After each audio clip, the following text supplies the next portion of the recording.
안녕하세요. 저는 30 초반에 결혼한 지 3년 차가 된 여자입니다. 부끄러운 일인지라 속이 꽁꽁 숨겨두고 간직하고서 살려고 했는데 여기저기 동네에서 유튜브 좀 하는 사람들은 여기다 사연을 보내보라고 난리네요. 지들 눈에도 제 눈에도 정상으로 보인 것이 하나 없이 우리가 그냥 넘기기엔 사연이 너무 별났거든요. 저는 한 살 연상의 남편을 만나 결혼을 했고 현재 저희가 결혼 전부터 후까지 살고 있는 동네가 도심과는 먼 곳이에요. 시골 한적한 곳에 자리를 잡은 작은 마을이고 여기서 읍내를 나가려 하더라도 버스를 타고 30분 정도는 세오라 내오라 달려가야 하는 곳이며 자가용이나 대부분 오토바이를 타고서 읍내로 나가 볼 일을 보곤 합니다. 동네 자체가 작고 다들 자기 동네에 뭐가 없어서 슈퍼 하나를 가려고 하더라도 꼭 읍내로 나가야만 하는 환경이어서 읍내 한 번을 가면 온 옆 동네 사람들이랑 반상회를 하는 지경이었고요. 여기 지역에 초중고도 한두 개밖에 없는지라 웬만하면 서로 다 아는 선후배 사이였습니다. 인물이 별로고 쥐죽은 듯이 학교를 다닌 인간이라 하더라도 누구 하나 얼굴 기억 못하는 사람이 없을 지경이었고 그 중에 혹여나 시골 바닥에 있을 인물이 아니다 싶을 만큼 강원도 원민만치로 외모가 특출난 사람이 있으면 그 사람은 평생 한 대가 끊어질 때까지 사람들 입에서 오르락내리락 하며 살아야 했습니다. 그만큼 좁은 동네에서 화제거리가 주제는 늘 아는 사람이었고 그 사람을 곱씹던 칭찬을 하던 오마 희노애락을 동네 사람들이 만들어가면서 대화를 이어가곤 했죠. 참, 저도 이 동네에서 한평생을 살고 있긴 했으나 별나디 별난 동네가 바로 우리 동네였습니다. 그런데도 별나다니까 재밌다며 쉽사리 인연을 끊을 수가 없는 것 또한 우리 동네였어요. 그러던 어느 날 저희 남편이 저한테 그러더라고요. 지가 몸이 많이 부친다고 말입니다. 사실 저희가 아직 결혼한 지 3년 차지만 애가 없기도 했고 그럼에도 이 시골바닥에서 오락거리라고는 TV 보는 것 말곤 부부끼리 밤이건 낮이건 서로 이불 아래에서 가만두지 않는 게 전부였는지라 꽤나 부부관계를 오래도록 해왔거든요. 처음에는 신혼부부니까 불에 타올라서는 아침에 눈만 뜨면 남편이 저를 가만 내버려 두지 않았고요. 최근 들어서는 이러다 30 중반이 훌쩍 넘어서 첫 애를 겨우 가질려나 싶어서 급한 마음에 애를 만들어 보겠다고 주기적으로 남편과 잠자리를 해왔어요. 근데 이로 인해서 남편이 힘들어도 너무 힘들었나 보더라고요. 잘만 서는 인간이 아니, 나도 좀 동기부여가 있어야 애를 가져보려고 해도 제대로 힘을 팍 줘서 가져볼 거 아니야. 근데 이건 뭐 빈말로 자꾸만 애 가지자고 들이밀고 유혹을 하니 내가 맨날 똑같은 옆에 내 얼굴에 똑같은 옆에 내 유혹하는 말을 듣고서 제대로 할 수가 있겠어? 그러니까 내 말은 나도 좀 어디 용돈이라도 좀 후하게 쳐주던가. 저기 어디 옆 동네 고까마된 애처럼 보약이라도 좀 한 사발 먹여서 몸보신이라도 하게 해주던가. 라면서 이젠 빈말로는 아이를 가지는데 힘을 보태는 동참을 하지 않겠다고 하는 거예요. 기가 막힐 노릇이었죠. 애는 나 혼자만 위해서 낳는 것도 아니었는데 말입니다. 뭘 어떻게 하면 기분을 풀겠냐고 말한 대로 보약이나 용돈이라도 쥐어줘야 하는 거냐면서 화를 내다가도 저희 부부가 당장에 하는 일이라고는 읍내에 있는 마트에서 저는 캐시어로 일을 하고 남편은 동네 어르신들이랑 농사일을 해다가 파는 게 전부였는데 돈이 있나 싶더라고요. 저놈의 멀쩡한 몸뚱이를 가진 남편한테 보약을 억지로 먹이고 용돈까지 덤으로 얹어줘야 한다는 게 두고두고 속이 상해 빠르게 대답을 해주지 못했어요. 남편한테 돈이 아깝다는 생각이 들면 안 되지만 제가 노는 사람도 아니고 어쩔 땐 남편보다 다달이 벌어오는 돈이 더 많았는데 제 앞에서 용돈 타령을 하니 꼭지가 틀어질 수밖에요. 그러다 뭐 이런 생각까지는 가면 안 되는 것이었는데 저희 친정엄마한테 도움을 좀 요청해 보기로 했습니다. 원래 딸들은 그러잖아요. 지 살림 힘들면 친정에 스리슬쩍 빈대부들여 하잖아요. 그 집까진 안 하려 했는데 저희 친정은 그래도 엄마랑 아버지가 큰오빠랑 같이 읍내에서 조그만 식당 하나를 운영하고 계셨거든요. 저도 알바를 하면서 돈 좀 받아보려다가 일 못한다고 거절당한 그 읍내 식당에서 나름 주변에 장보러 온 손님들이 한두 번은 꼭 들리는 곳이었는지라 돈이 벌리는 중이었고 그래서 저하고 남편은 엄마한테 슬쩍 도움을 받아보려 했습니다. 남편은 이런 저의 계획을 듣고는 처가댁을 볼 면목이 없어야 할 텐데 오히려 더 기고만장해져선 역시 당신은 머리가 똑똑해. 잘 돌아간다니까? 라면서 당장에 옷을 갈아입곤 절 데리고 저희 친정으로 향하더라고요. 엎어지면 코단나 가까운 동네에 살고 있는 저희 엄마를 찾아간 것이었어요. 백년 손님인 사위가 오니 버선발로 뛰쳐나와서는 환영을 해주시는 엄마는 곧 식당으로 출근을 해야 하셨는지 나갈 채비를 하고 계시더라고요. 남편은 엄마의 그 모습을 보고는 빨리 자신의 목적을 달성해야겠다 싶었는지 옆에 멀찌감치 서 있는 저를 보면서 몇 번이고 눈에 힘을 줘가며 궁시렁거렸어요. 저보고 직접 빨리 말을 하란 소리였습니다. 그런데 그게 어디 쉽나요? 기껏 오랜만에 친정에 찾아와서는 지 남편 보역부터 한 사발 해달라는 게 말이죠. 일부러 옆에서 남편이 절 어찌 쳐다보고 말건 한 귀로 한 눈으로 듣고 무시하고 흘리기 반복하다 엄마가 나 이제 식당 가야 혀 라면서 가방을 드셨고 그 순간 남편이 엄마의 앞으로 달려가 매달렸어요. 아이고 장모님, 나이 드신 우리 장모님이 이날 이제껏 출근한다고 그 먼 길을 또 가시고 사위라는 놈이 변변찮아 제대로 해드리는 것도 없고 라면서 멀쩡한 두 다리를 제대로 세우지를 못하고는 저희 집 마루에 앉아서는 신발 신느라 앉아있는 엄마의 눈높이를 맞추던 남편은 이내 그 엄청난 똘끼의 연기력이 발동이 되어선 장모님, 제가 이런 말을 어디 가서 하겠어요. 장모님이니까 털어놓죠. 아시죠? 우리 요즘 애 만들라는 거. 근데 그게 참 쉽지가 않네요. 제 몸뚱이가 너무 허해서 이게 참 그게 잘 안 돼요. 라고 말이죠. 무엇이 안 돼, 뭐? 라고 저희 엄마가 못 알아들어서는 재차 물어보자 남편은 당황을 해 저를 한 번 눈치 보다 그거요, 그거. 그게 잘 안 서요. 라고 말을 했고 그러자 저희 엄마는 뭐가 잘 안 서, 뭐? 무엇이 어째? 그게 안 선다고? 그것이? 그럼 뭐요? 니들 그럼 이제 애 못 낳는겨?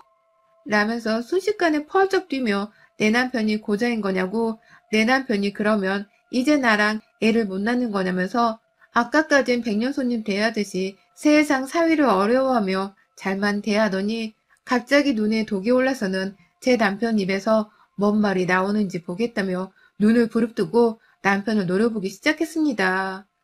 딸내미 생각부터 하는 걸 보니 누가 뭐래도 우리 엄마가 맞긴 맞더라고요. 그러자 남편은 다시금 상황을 무마하려고 아니요, 그게 아니라 그냥 몸이 너무 피곤해서 얘기를 만들어야 하는데 잘 안 된다고요. 딱 보약한테 지어 먹으면 좋을 텐데. 근데 돈도 없고 뭣도 없으니 남자 자존심이 제대로 서질 않는다고요. 라면서 애둘러 말을 하더라고요. 그러자 엄마도 다행이란 듯이 가슴을 쓸어내리셨고 곧이어 우리 사이 자존심이 안 서면 안 되지. 조금만 기다려. 내가 식당 갔다가 아예 보약한채 지어다 올 테니까 갔다 와서 다시 한번 보자고잉.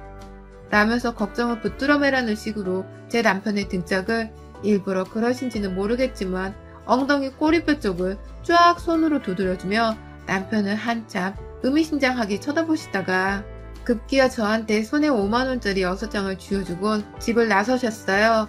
그게 엄마 지갑에 든 현금 전부였던 것 같았습니다. 왜인지 남편은 우리 엄마를 제대로 구슬린 듯 했고 제 손에 쥐어진 돈 30만원을 보니 진짜 오늘 내로 보약이 지어지겠구나 싶더라고요. 그리고 아니나 다를까 그 이튿날 후 저희 엄마는 친정 아버지랑 같이 저희 집에 찾아와서는 보약을 건네주셨고요. 저희 집에 와선 아버지가 한참을 집으로 돌아가지도 않으시고선 집안을 둘러보셨어요. 뭔가 할 말이 있으신지 그냥 집만 계속 배회를 하다가 옆에서 엄마가 안절부절을 못하며 빨리 가지 뭘 그러고 돌아다녀 라며 잔소리를 던졌고 그러자 아버지는 아휴, 옆에 내야 좀 가만히 있어. 라고 엄마를 향해 똑같이 짜증을 내시곤 이내 제 남편과 저를 보며 니들 잘 살 수 있을겨 라는 말을 남기고 가셨어요. 뭔 뜬금없이 보약을 전해주며 잘 살 수 있을 거란 어울리지도 않는 말을 하시는 건지 이해가 잘 안 가긴 했지만 우리 부부가 지금 아이를 못 가지는 것에 스트레스를 받고 있다고 생각을 하고 계시는 듯 했기 때문에 대수롭지 않게 넘겼습니다. 이제부턴 포약 잘 먹고 남편이 힘내서 우리가 좀 더 으쌰으쌰 해선 임신도 곧 하게 되리라 굳건히 믿었고요. 그렇게 그냥 엄마한테서 공짜로 용돈의 보약까지 받았다는 생각으로 기뻐했는데, 그런데 그날부터 뭔가 동네 분위기가 이상해져만 갔습니다. 더 정확히는 내 남편이 겪은 일들이 너무 이상해져 갔어요. 남편은 농사일을 한다고 했지만 수입이 일정하지 않아서 가끔 시내로 저를 따라 나가서는 쓰잘데기 없는 시간을 보내기도 하고, 오고 가는 아는 사람들 만나서 뭐 일자리 없나 물어보기도 하고 그러고 살았거든요. 한량은 아닌데 일구하는 한량 마냥 저 따라 시내를 자주 갔었어요. 그런데 남편이 하루는 그러더라고요. 자기야, 아까 당신 마트에서 일할 때 내가 그냥 당신 뭐 하나 보려고 그 주변으로 가고 있었는데 정육점집 사장님이 꼬리뼈를 그냥 돈도 안 받고 주더라니까? 그 쪼잔한 양반이 공짜로 그걸. 라면서 냉장고에서 진짜 한가득 들어있는 소 꼬리뼈 비닐봉지를 들고 와 보여주는 겁니다. 그것 때문에 고기 상할까봐 자기 혼자 먼저 집에 왔다는 말을 덧붙이면서요. 그것도 모자라 이발소를 지나가는데 갑자기 사장님이 날 부르는 거야. 왜 부르나 싶어서 오랜만이다 하며 들어갔더니만 뜬금없이 나를 그냥 의자에 앉히고는 머리도 잘라줬어. 이거 봐. 나 그냥 공짜로 머리 잘랐어. 라면서 지 머리를 쓱 만지더라고요. 그러니까 하루 동안은 정육점 사장님은 꼬리뼈를 공짜로 줬고 이발소 사장은 머리를 공짜로 잘라줬다고 하고, 이게 도대체 뭔 일인가 싶어서 저도 웃기더라고요. 단체로 우리 남편한테 빚을 진 사람 마냥 아부를 떠는 것도 아닌데 말이죠. 그런데 웃긴 건 거기서 끝이 아니었다는 겁니다. 저희 남편은 학창시절 공부를 좀 못해서 하필지 초중고등학교 친구들 사이에서 불리우는 별명이 민대가리였어요. 뭐 성인 민씨인데 세대가리랑 섞어서는 민대가리라며 불리게 된 거였고, 너무 오래된 별명인지라 남편도 그렇고 저도 그렇고 심지어 저희 시부모님의 친정까지도 그 별명을 기분 나빠하기보단 그냥 듣기 좋은 친구들의 애칭으로 여기며 살아왔는데요. 글쎄 민대가리라고 부르던 남편의 친구 셋을 시내에서 남편이랑 같이 장 보고서 오토바이를 타고 집에 가려다가 딱 마주쳤는데, 저마다 친구들은 무슨 장례식장에서 영정사진을 보듯이 표정이 어두워져서는 서로 누가 먼저 말을 꺼낼지 눈치를 보다가 급기야 대표로 나선 친구 하나가 너 우리랑 술 한잔 해야지. 내가 술 살 테니까 약속을 잡어. 우리랑 술도 안 마시고 너 뭐하고 사는 게 요즘. 힘든 거 있음 우리한테 솔직하게 털어도 놓고. 뭐 힘든 게 많겠지만 잘 견뎌내고. 라면서 저희 남편을 걱정만 해주는 것처럼 말을 하더니 옆에서 다른 친구 하나가 술을 먹으면 안 되는 거 아니야? 안 좋을 텐데. 라며 걱정을 했고, 그러자 이내 세 친구들은 모두 다 고개를 끄덕이면서 그래, 술은 안 돼. 라며 맞장구를 치다가 저희 남편 어깨를 한 번씩 토닥이고 가던 길을 갔어요. 남편은 저것들이 낮술을 해서는 헛소리를 하는구만. 마누라한테 정을 못 부지고 사니까 결혼하고 나서도 허구한 날 친구 만나 술이나 퍼마시고 앉아있지. 지들이 마누라 옆에서 잔소리 듣고 살기 힘드니까 나한테도 힘든 게 있는 줄 알고 저런다니까. 나는 마누라 하나 잘 만나서 힘든 건커녕 장모님한테도 보약을 지어받은 걸 저것들은 알란가 몰라. 라면서 오히려 저 멀리 가는 친구들의 뒷모습을 보며 안쓰러워하면서 자신의 처지를 높게 샀고요. 얼마 전 받은 저희 엄마의 보약을 두고두고 좋아하면서 흐뭇해 하더라고요. 그게 마누라 덕이라고 하니 뭐 저도 기분이 너무 좋아서 그러게 저 오빠들 다 왜 저런데? 라며 또 한 번 대수롭지 않게 여기곤 집으로 돌아왔고요. 근데요, 이런 주변 사람들의 전에 없던 우리 남편을 향한 걱정, 그리고 별별 무료로 나눠주는 음식이나 서비스들이 차츰 부담스러워지고 이상해지기 시작한 건 불과 보약을 받은 지 한 달이 지나고 나서였습니다. 그날도 남편이 시내에 갔다가 급기야 동네 하나에 있는 한의원에서 선생님이 우리 남편을 불러다가 점심밥을 사주면서 한약은 어때요? 몸에 잘 받는겨? 먹고 힘내야 쓸 텐디.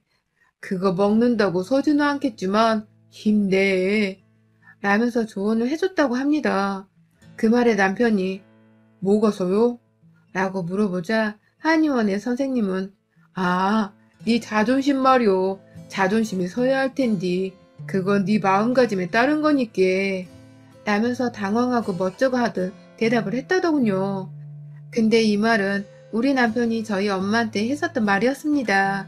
보약 한번 받아보겠다고 오버해서 던졌던 그 말이요.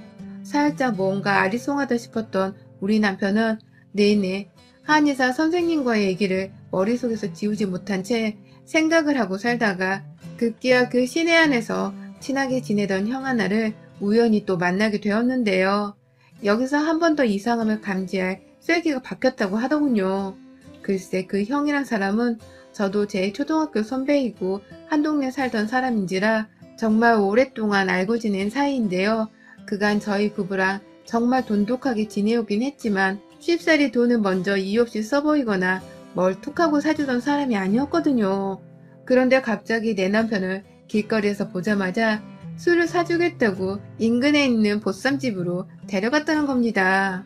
거기서 보쌈 안주에다가 막걸리 2병을 턱 쏘는데 낮이었어도 이 형이 공짜 음식을 사준다고 하니 남편이 차마 거절할 수가 없어서 그 자리에서 안주에 막걸리 2병까지 의심 없이 그냥 다 받아먹었다고 해요. 그런데 술을 먹으면서 살짝 취기가 올라왔을 때 그 형이 그랬대요. 인생은 말이야 다 그럴 때가 있는겨. 다 그런 걸 겪다가 백발노인이 되고 관에 누워 죽는겨. 너가 재수가 없어서 그런 게 먼저 왔겠지만 뭐 나한테도 곧 올 것이고 저기 저 보쌈집 사장님은 벌써 왔을지도 몰라. 다 살다 보면 차츰 그런 게 일곱시 오는겨. 그러니 힘내 동생. 네가 어쩌다 그렇게 됐을까이. 라면서 남은 막걸리를 지 속이 상한다며 입안으로 쭉 들이붓더니만 그 길로 깨꼬닥 하며 책상에 머리를 박고 쓰러졌다는 겁니다.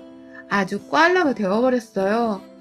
그 바람에 남편도 이게 도대체 뭔 일인가 싶기도 하고 그간 쭉 이 동네 시내에서 있었던 일들이 머릿속에 하나둘 되새겨지면서 한 번쯤 따져볼 필요가 있다는 생각이 들었다고 해요. 그날 결국 사준다는 형이 불렀는데 꽐라가 된 형을 대신해 남편이 계산을 했고 지도 승질이 나선 식당 사장님께 형을 맡겨두곤 혼자 식당 밖으로 나와 거리를 걸었다고 하고요. 바로 저를 향해 마트로 찾아온 바람에 저는 마트 매니저 오빠한테 부탁을 드리고는 먼저 일을 끝마쳤습니다. 호주머니에 오토바이 키가 있는 걸로 봐선 운전을 해야만 집에 갈 수 있을 터인데 혼자서는 도저히 못 보내겠더라고요. 그래서 남편을 부축하면서 둘이서 막 남편이 오토바이 주차를 시켜놨다는 쪽으로 걷고 있었는데요. 거기가 중간에 시내시장 하나를 지나쳐야 해서 오고 가며 마주치게 된 동네 할머님들과 아줌마들이 정말 많았어요. 그런데 이 옆편네들이 정말 하나같이 우리 남편과 저를 보고서는 그냥 지나치지를 못하고선 우째하면 좋을란가. 우짠데 저 젊은 나이에 우째 살라고 그란데 라면서 하나같이 꽐라가 된 내 남편을 꼴에 안쓰러워 죽겠다는 듯이 한탄의 말을 뱉어내더니만 이윽고 괜찮아 그래도 돼. 그라고 살아도 살 수 있는 게 인생이여. 라면서 좌우당간 힘을 내라고 파이팅을 외치는 거예요. 이 시골 바닥에서 할머니들이 화이팅! 화이팅! 라고 말입니다. 저는 남편한테서 동네 사람들이 남편을 잘 챙겨준다는 소리를 입으로만 전해들었지 이렇게 제 두 눈과 귀로 확인을 하는 건 처음이었습니다. 상당히 기분이 오묘하고 나쁘고 뭔가 내가 지금 모든 걸 다 이해하지 못한 듯한 꺼림직한 기분이 슬슬 들기 시작하는 와중에 저희 남편도 술에 취하다 말고 오다 가는 옆 팬네들이 자꾸만 지 걱정을 사서 해주니까 도저히 못 참겠는지 좀 그만 좀 하라고요 좀. 뭔디 이렇게 나를 걱정하는겨.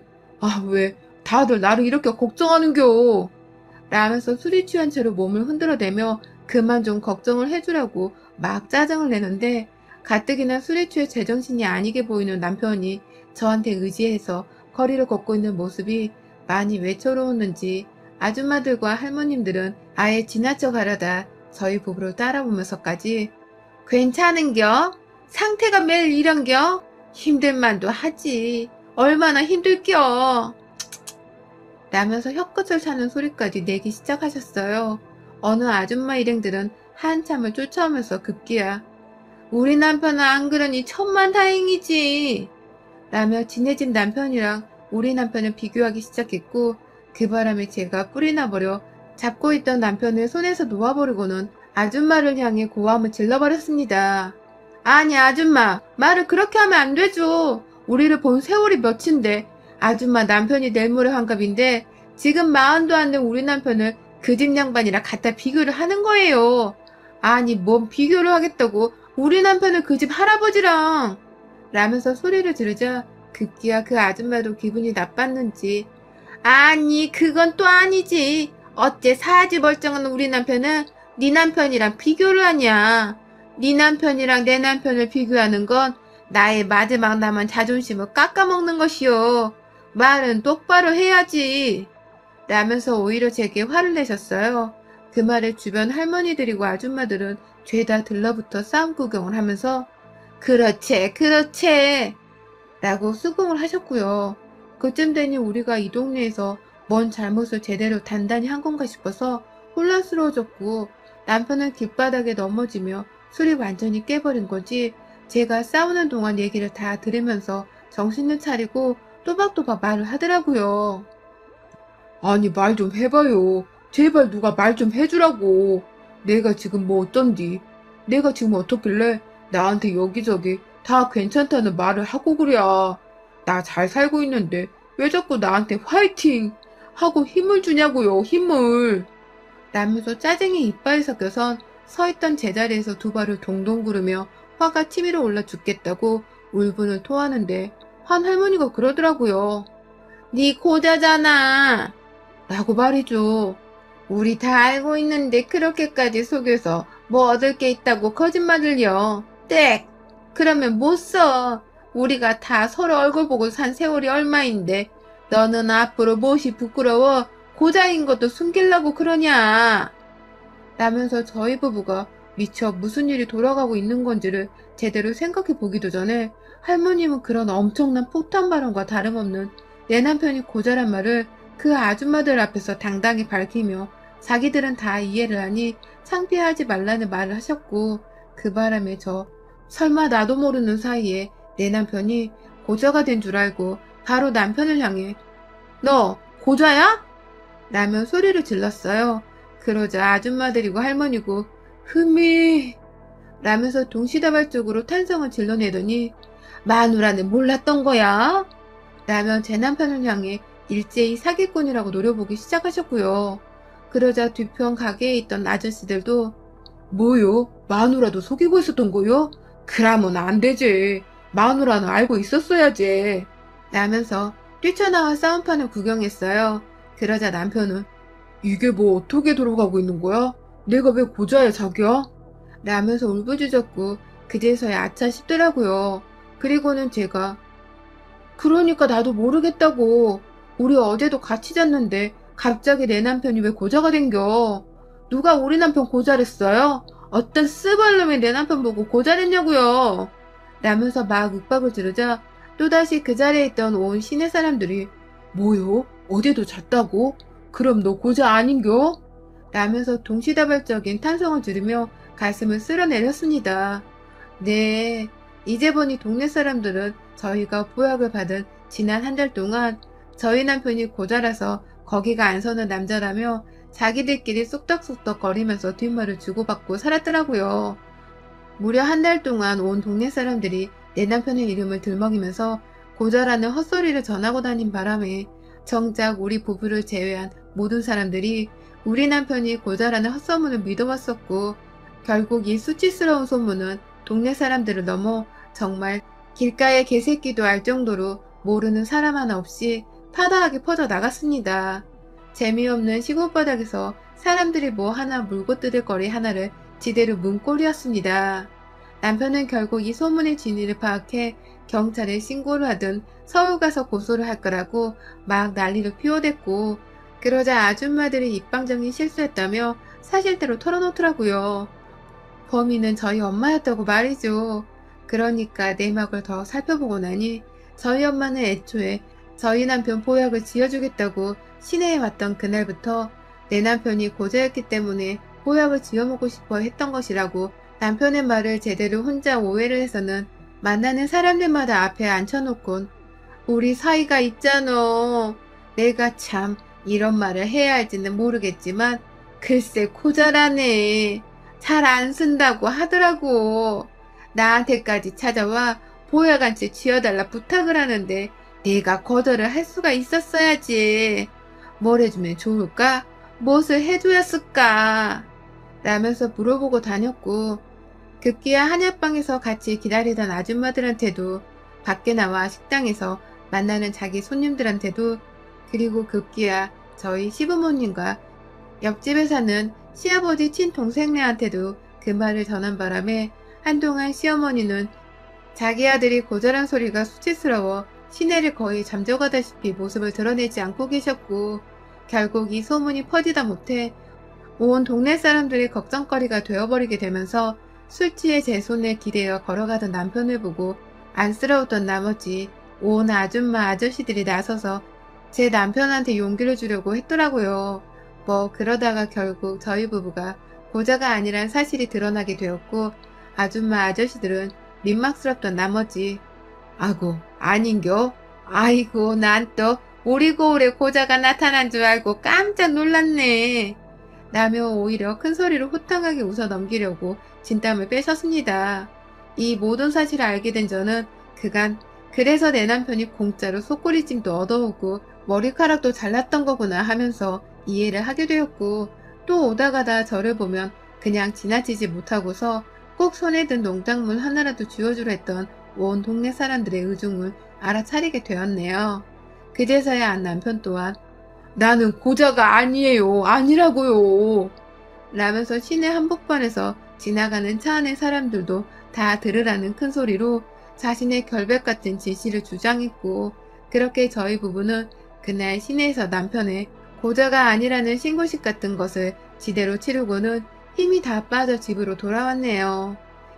이제 저희 부부한테 공짜로 고기 넘겨주고 이발해주던 사장님들은 안 계시고 오히려 이발소 사장님은 저번에 머리 잘라준 거 외상값 갚으라고 저희 남편한테 돈을 달라 했다네요.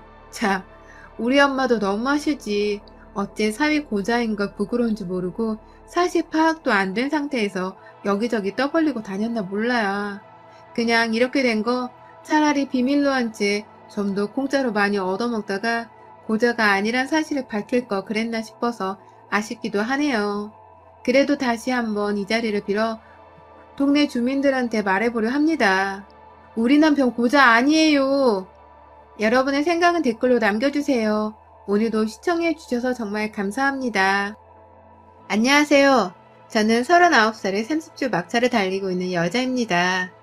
여러분들은 살면서 어떤 점이 가장 뜻대로 되지 않고 또 힘든 일이었나요? 뭐 여러 가지가 있겠지만 저 같은 경우 결혼하고서 11년이 지나는 세월 동안 임신은커녕 반복되는 유산과 결국 불임 판정을 받아내며 더 이상 아이를 가져볼 수 없는 현실이 가장 억울하고 또 힘든 일이었는데요. 웬만하면 이런저를 불쌍하게 여기며 조심하지는 못하더라도 최대한 서로의 빈정이 상할 일이 없게 배려하고 이해하려는 사람들이 주변에 많아서 제가 많이 의지하고 힘을 얻고 사는데요. 그럼에도 저를 일부러 건드리고 못살게 굴기라도 하려는 듯이 제 옆에서 제 피를 말려대는 저희 시댁 식구들 때문에 제가 정말 매일을 피말리지 않는 날이 없이 살아가고 있는 듯 합니다. 저는 28에 결혼을 하면서 신혼 3개월 만에 바로 첫 임신을 했습니다. 솔직히 그때만 해도 임신이 힘들다는 것을 몰랐을 때라서 속으로는 왜 이렇게 애가 일찍 들어섰나 싶어서 신혼이 끝나간다는 사실이 아쉽기만 하더라고요. 참 배부른 생각을 가졌던 저였죠.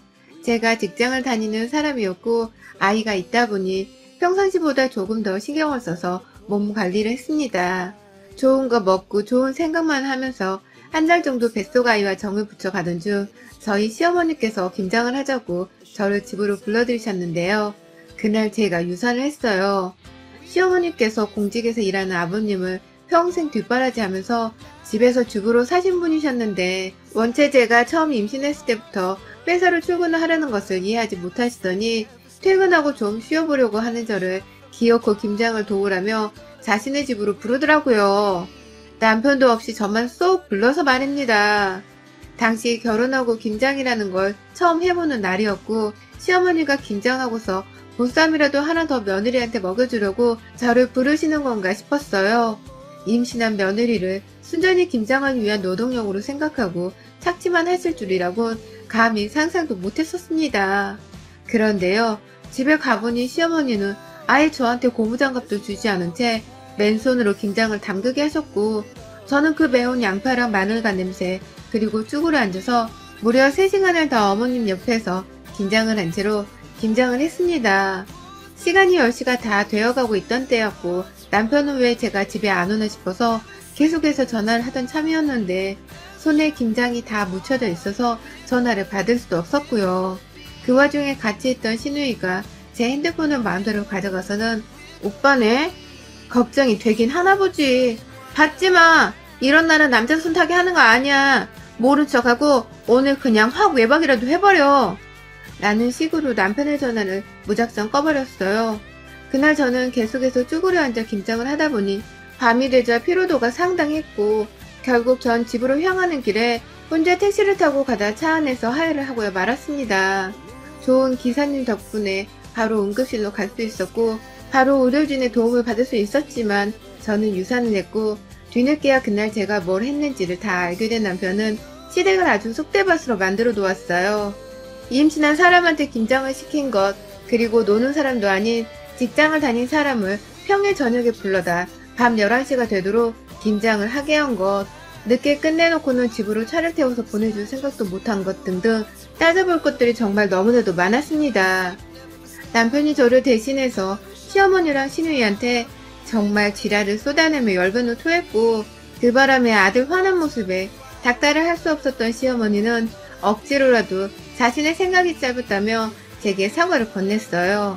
그 후 저는 한동안 임신을 하지 못했고 솔직히 유산하고 몸이 좀 급격히 나빠져서는 제 몸 관리부터 하느라고 남편이랑 부부관계를 제대로 할 수도 없었습니다. 그렇게 1년 정도 유산의 후유증을 앓고 살다가 다시금 마음을 잡고서는 임신을 해보려 남편과 본격적으로 계획을 세웠고요. 그 사이 저희는 시댁이랑 관계가 여전히 껄끄러웠는지라 서로의 얼굴을 명절 때 잠깐 말곤 절대로 보고 살지 않았는데 제가 너무 불편하다며 남편에게 나서서 시댁을 가자고 했죠. 제 딴에는 부모랑 처벌지고 살려는 남편이 불쌍하고 또 안쓰럽기 때문에 와이프로서 좀 배려를 해주고자 했던 의도였습니다. 하지만 그 길에 들어서며 저의 불행이 시작되었네요. 저를 대하는 게 조심스럽긴 했지만 늘 언제 어떻게 절 기분 나쁘게 할지에 대해서 고민을 하는 사람들이었고 시댁에 가면 저의 아픈 과거를 콕 찔렀습니다. 유산을 해서 몸뚱이가 정상이 아닐 텐데 라고 말은 씨부린다던가 둘째는 얼른 낳아야지 둘째 때도 나 때문에 유산했다는 소리 하지 마라 라면서 본인의 과거 잘못을 절대로 수용하지 못하겠다는 식으로 저를 약올리셨어요. 그 바람에 저도 오기가 생겨서 얼른 예쁜 아이를 건강하게 낳아 당당히 보여드려야겠다 싶었고요. 혹 아이라도 생기면 나를 좀 더 딸마냥 예뻐해주지 않으실까 싶기도 했습니다. 그런데 저는 그로부터 또 임신을 했다가 2번째 유산을 하게 되었고 계속해서 시댁 사람들한테 어떻게 남들은 잘 만났는 애를 너는 계속해서 유산을 하며 네 몸 버리고 네 남편 몸까지 힘들게 하는 거니? 너 설마 이번에도 유산이 우리 탓이라고 변명을 할 거니? 라며 저의 감정을 너무나 서글프게 만들었고 전 그 누구에게도 결혼 후 제가 받아온 스트레스에 대해서 감히 말 한마디 꺼내보지를 못한 채 혼자 더욱 전전긍긍했습니다. 그 사이 저희 부부는 한 번 더 임신에 실패하는 유산의 슬픔을 맛보았고 그 시기쯤 시누이가 결혼을 했는데 결혼하고서 시어머니가 시누이한테 저 들으라는 식으로 말하더라고요. 너는 새언니랑 가까이 하지 마. 쟤는 유산을 너무 많이 해서 너한테 그 기질을 옮길까? 내가 정말 걱정이다. 라고 말입니다. 그때가 제가 30 중반이었는데요. 너무 충격적인 말이었는지라 그 자리에서 울어버리며 다신 시댁에 안 오겠다고 소리를 지른 후 집을 나섰고 남편도 저를 따라 나와선 그 후 몇 년을 시댁과 연을 끊었어요. 저는 말할 것도 없고 남편은 자기 엄마 입에서 감히 그런 저질스러운 말이 튀어나올 줄은 상상도 못했다면서 제가 받을 상처를 어떻게든 어루만져 주고자 제 옆에서 기분을 달래준다고 오랜 시간 최선을 다했습니다. 단기간에 치유가 되는 말이 아니었고, 그래서 한동안 제가 마음고생이 정말 심했었는데요. 그래도 옆에 남편이 아이 없이 둘이 살아도 사랑만은 충분하지 않겠냐며 우리는 딩크적으로 살 운명이었던 것 같다는 가벼운 얘기를 자꾸만 던져준 덕분에 제가 조금씩 아이 없는 삶을 그려 나가볼 수 있게 되었어요. 솔직히 시험관이며 인공시술이며 정말 할 수 있는 것들이 많았는데 제가 너무 시댁한테 지쳐버렸기도 했었고 여러 번의 유산으로 몸이 너무 망가져 있었는지라 따로 치료를 받아보는 것은 과감히 포기를 했습니다. 그냥 저희 부부가 딱 거기까지만 아이를 욕심냈던 것 같아요. 그 사이 신우이는 결혼 한 해가 거듭해 갔는데 본인도 임신하기를 무척이나 힘들어 하더라고요. 결혼하고 내내 애소식이 없었고 급기야 시댁이랑 저희 부부가 연을 끊었음에도 자신이 임신이 안 되어 너무 힘들다며 이제서야 언니의 마음을 알 것 같다면서 저한테 따로 먼저 전화를 하기에 이르렀습니다. 본인이 위로받을 곳이 없어서 제가 생각났다는 말과 함께 말이죠. 먼저 꼬리를 내리고 저를 이해한다며 연락이 와준 신우이한테 고마움을 느꼈습니다. 잘 지낸 적은 없었으나 말하는 태도를 보아 이제는 결혼하고 아이를 기다리면서 전보다 더 철이 든 것도 같았어요. 그래서 저도 거절하지 않고 신우이의 전화가 걸려오면 받아주었고 그렇게 여러 번 왕래를 하다가 결국 시부모님과도 다시 재회를 하게 되었어요. 시아버진 늘 자기 와이프의 입버릇이 난리라는 걸 잘 아셨는지 저를 보자마자 다시 와줘서 고맙단 말을 하며 본인도 이제 늙어서 자식들이 잘 사는 모습을 보는 게 제일이라며 눈물을 훔치셨고 옆에 계시던 시어머니도 민망해하긴 하셨으나 저를 반겨주셨어요. 물론 그 와중에도 과거에 대한 사과는 제대로 하질 않으셨지만 그건 뭐 제가 기대를 애초에 하지 않았는지라 그러려니 했죠. 그런데 그로부터 불과 몇 달이 지나지 않아 신우이의 배가 불룩 튀어나와 있는 것이 목격되었어요. 설마 저게 똥배일까 싶어서 신우이한테 혹시 임신 테스트 해봤어? 라고 물어봤더니 신우이가 그러더라고요. 아 언니 내가 말 안 했나? 나 임신했어. 지금 5개월이야. 라고 말입니다. 아니 세상에 5개월 전이면 적어도 두세 달 전에는 임신 사실을 분명히 알았을 텐데 저한테 임신이 안 되어 힘들다고 연락이 왔던 것이 겨우 2달 전이었는데 그때 이미 임신을 했었다는 거잖아요. 너무 황당하고 설마 싶어서 혹시 임신을 한 상태에서 나한테 연락을 했던 거야? 라고 물었습니다. 무례한 줄 알았지만 전 순간 제가 또 이것들한테 당한 건가 싶었고 아니나 다를까 신우이가 대답을 하기도 전에 옆에 있던 시모가 그러더라고요. 임신을 했을 때 전화를 하면 어떻고 임신을 하지 않을 때 전화를 하면 또 어때? 가족들끼리 전화하는데 임신을 했고 말고가 뭐가 중하냐고. 네가 임신 못했다고 네 시누이까지 평생 임신도 못하고 살길 바란 건 아니지? 마음을 그렇게 쓰면 너 진짜 평생 자식은 없다. 라고 말이죠. 아쁘싸. 내가 바랄 걸 바랬어야지. 다시 왕래를 하고 나서 부쩍 시어머니가 제게 잘 해주려는 듯 무심히 절 불러내고 시누이 옆에서 별 시덥지 않은 손을 거들어주면서 자꾸 도와달라 해왔었습니다. 예를 들어 다 같이 밥 먹는 자리에서는 굳이 뒷다를 앉혀놓고서 저를 불러 뭘 시킨다거나 생선같이 뭘 구워야 할 때는 제 손에 아예 뒤집개를 집어주고선 생선을 굽게 하셨죠. 가끔 저한테 무슨 의도에서인지 육아서적을 보여주면서 이런 걸 읽어야 임신이 된다며 책을 보내주신 적도 많았고요. 뭐 저는 그때마다 임신을 아예 포기했던 때였는지라 필요 없다고 한사코 거절을 하긴 했으나 한 번은 시어머니가 좀 읽으라면 읽어. 너도 지식이 있어야 애를 돌볼 거 아냐. 라고 짜증을 확 부린 적이 있었는데 그게 다 곧 태어날 신우이의 자식을 돌보기 위해서 육아 지식을 쌓으라는 소리였습니다. 전 그런 줄도 모르고 그냥저냥 애기를 보고 싶어하는 시어머니의 잔소리인 줄 알았습니다. 결국 그날 저는 이 모녀의 충격적인 연기와 뻔뻔스러움에 경악을 했고 그럼에도 불구하고 뭐라 말을 할 수가 없었어요. 정말로 이 상황에서 내가 신우이한테 임신한 걸 왜 말하지 않았냐고 말을 했다간 제가 임신을 하지 못해서 질투를 하는 여자로밖에 보여지지 않을 것만 같았으니까요. 어쩔 수 없다는 듯이 신우이의 임신 사실을 받아들였고 그 후로는 이를 핑계대면서 최대한 시댁을 가지 않으려고 다시금 애를 썼습니다. 차라리 성격이 칼 같아서 확 인연을 끊어버리고 살았어야 했는데 그러지 못해 일이 대면대면하며 속을 태우는 제 자신이 너무 바보스럽고 또 한심스러워 죽을 것 같았어요. 스스로를 자책만 하다가 결국 귀한 시간을 다 보냈고 신우인 애를 낳았습니다. 건강한 사내 아이를 낳았습니다. 아이가 태어났다고 하니 인사를 해줘야 할 것만 같아서 또 바보처럼 남편과 함께 신우이를 찾았어요. 그냥 간단한 육아용 선물만 쥐어주고서 올 참이었죠. 그런데 조리원에서 태어난 신우이를 만나러 신우이의 집에 가자 시어머니도 와 계셨고 그 당시 시어머니가 아이의 기저귀를 갈아주고 있었는데 그걸 갈다 말고 집으로 들어오는 저를 보고는 야, 너 얼른 손 씻고 와서 나 좀 도와라. 내가 지금 급하게 할 일이 있는데 애 때문에 딱 묶여있던 중이었다. 라면서 막 뭐가 그리 급하다고 손부터 씻으라 닥달을 했습니다. 황급히 씻고 나오자 겉옷을 벗지도 않은 제 손을 아기 귀저귀를 만지던 손으로 붙잡아 끌어내려서는 저를 억지로 아이 앞에 앉혔고 급기야 제게 기저귀를 갈아보라고 하는데 저 진짜 너무 황당하고 기분이 나빴습니다. 지 손주이고 딸내미 새끼니까 아무렇지 않겠지만 저는 제 자식도 아니고 제 눈에 아직 담아보지도 못한 낯선 아이인데 어떻게 가는지도 모르는 기저귀를 갈라며 끌어잡아버린 바람에 무릎만 아파 죽겠던 그 상황이 짜증이 났죠. 얼어버려 있으니 남편도 이건 아니다 싶었는지 네 자식 기저귀를 네가 갈아야지. 왜 이 사람한테 갈라고 해?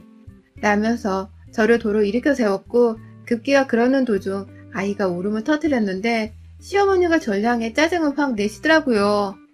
아휴, 넌 정말 유산을 했어도 임신할 때 기본적인 건 배우려 했을 거 아니야. 기저귀 하나 갈 줄도 모르는 거야? 아휴, 자격이 없으니 애를 잃지. 라고 말입니다. 순간 저는 귀를 의심했고 시어머니를 향해 말 가려서 하라고 내가 임신을 못한 걸 왜 당신이 혼을 내려 하냐면서 좀 건방지게 들리긴 했지만 사리 분별을 하지 못한 채 숨이 가빠오는 걸 참아가며 화를 냈어요.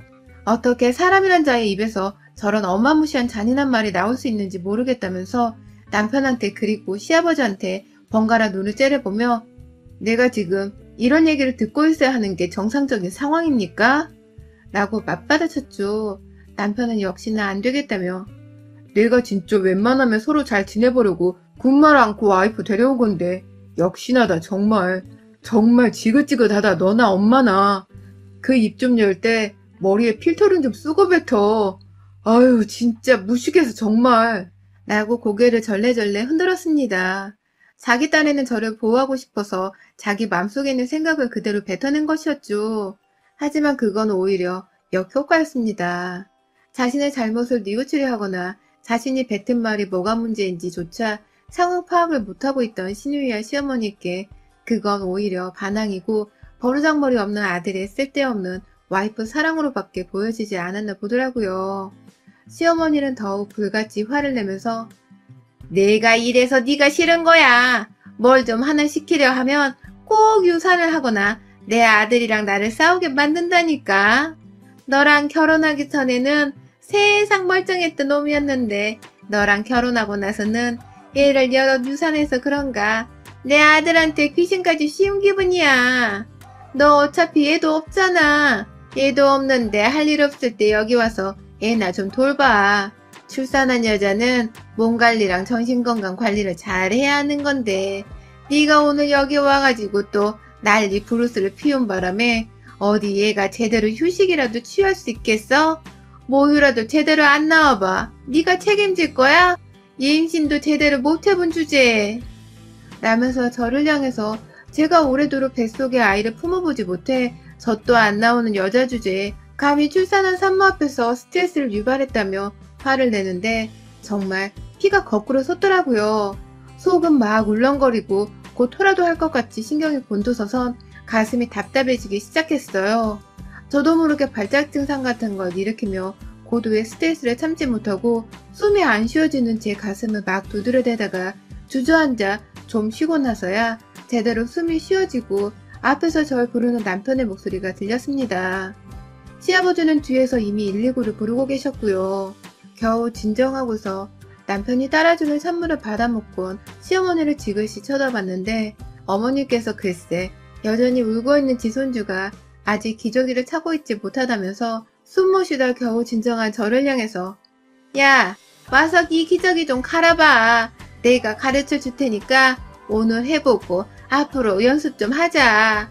네가 여기 매일 와서 내 딸 옆에서 부모 노릇을 자처하면 나도 네가 임신 못해서 우리 집 대꾸는 그제는 용서를 해주마.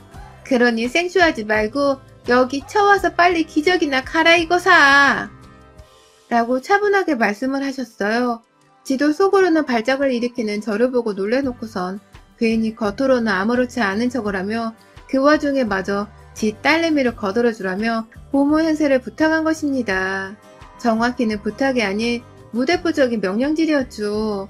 그 바람에 찬물 먹던 저를 바라보고 있던 남편도 어머님을 뒤돌아보며 당장 입 닥치라는 험악한 소리를 질러댔고 말리는 시아버지의 사이에서 어머님은 어머님대로 아들이 변했다면서 아우성, 남편은 남편대로 어머니가 생각보다 정말 못되었다고 아우성. 그리고 그 사이에서 여전히 울고 있는 지 새끼를 달래던 신우이는 저를 보면서 언니 하나 때문에 우리 집구석이 언제부터 이렇게 싸움장이 되어버린 거야? 그냥 기저귀 하나 갈아주면 될 걸 가지고 왜 이렇게 혼자 고귀한 척이야? 얘도 한번 안 나와본 주제에 날 질투해서 괜히 우리 애기 기저귀 더럽다고 생색내는 거야? 그치? 언니 지금 질투해서 나 엿먹으라고 육아 안 도와주는 거지? 라고 하는데 정말 신우이고 시어머니고 제가 유산을 한 건 과거의 일이니 좀 덮어주면 감사할 텐데 매번 이렇게 만날 때마다 저의 유산 사실을 언급하며 절 가슴 아프게 하더니 이제는 귀엽고 저에게 아이를 못 낳아 단순히 질투심에 신우에게를 돌보지 않았다는 개소리를 하면서 저를 욕보이기 시작했습니다. 감히 저를 시모 때문에 첫 유산을 계기로 쭉 유산만 한 채 임신을 실패해온 상처많은 저를 감히 신우와 시모가 이건 가만히 넘길 수 있는 문제가 아니었습니다. 그놈의 모유, 그놈의 기적이 나는 단 한 번도 해보지 않아서 모르는 것이고 저 애 새끼는 내 자식이 아니라 예쁘지 않는 게 정상인데 왜 니들 자식 키우고 예뻐라 하는 걸 나한테 강요하며 이런 걸 가지고 질투심에서 비롯된 것이란 뻘소리를 하느냐며 아주 일어나 먹던 찬물을 출산한 신우이의 얼굴에 부어버리며 욕을 해댔어요.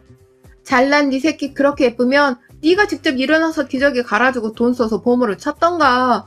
어디서 돈도 없는 년이 밖에서 잘나가는 여자 데려와가지고 지 새끼 기저귀를 갈게 하고 지 옆에서 보모를 하라 말아야.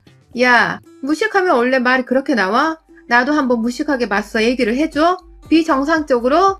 라면서 앉아있던 신우의 머리채를 잡아서는 어디 한번 네 무식한 그 말의 대가가 어떤 건지를 내가 보여줄게.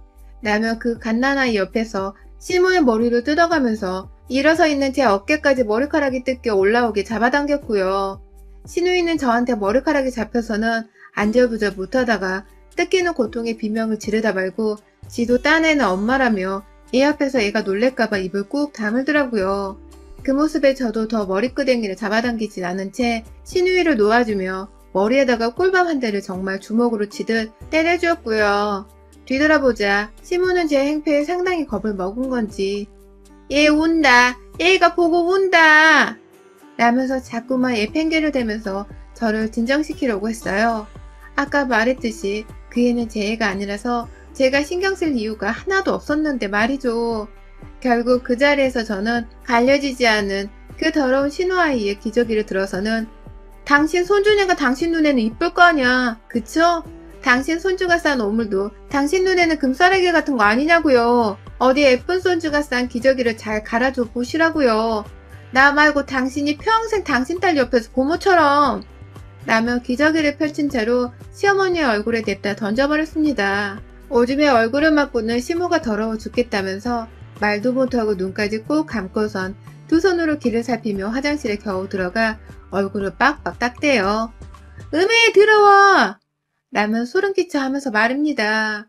지 딸이 낳은 애 오줌도 더러워하는 주제에 피 한 방울 안 섞인 며느리 심정은 감히 생각을 못한 건지 두 모녀들 꼴이 시원스럽고 또 사이다스러운 복수를 제대로 펼쳐준 것 같아서 전 금방 발작 증상이고 뭐고 불안했던 감정들이 수그러들었어요. 남편은 이쯤 하면 되었다며 옆에서 제가 스트레스를 푸는 걸 다 지켜보고 있다가 시어머니가 화장실에서 나오자 저를 감싼 채 저를 데리고 시댁을 나왔습니다. 다신 부르지 말라는 소리를 남긴 채 말이죠. 시누이는 겁에 질려 있었지만 시모는 나도 절대 안 부를 거다. 나는 충격적인 말소리로 땅바닥을 보면서 남편의 말에 대꾸를 하셨고요. 그렇게 전 애를 번번이 유산하고 또 스트레스를 받으면서도 절대로 끊지 못하고 살았던 시댁과의 인연을 제 손으로 완전히 뭉개 들어가며 끊어놨습니다. 이보다 더한 폭행을 쓸 수 있었지만 나는 그들과 다른 사람인 걸 보여주고자 그 정도에서 끝을 냈고 다시는 이 추접스럽고 무식한 사람들과 어울리고 싶지 않다는 생각에 전화번호까지 다 삭제를 한 채 안 보고 살고자 결의를 다짐했어요. 그건 자기 집안에 쪽팔려 하는 남편도 마찬가지였고요. 비로소 애 없는 완전한 딩크족으로 세상의 환영을 받으며 살 수 있을 것 같습니다. 받은 상처가 컸지만 상처로 내 남은 인생을 피폐하게 살 수만은 없으니 앞으로는 최대한 긍정적인 마음가짐만 가져보며 화이팅을 외쳐보려 해요. 여러분의 생각은 댓글로 남겨주세요. 오늘도 시청해주셔서 정말 감사합니다.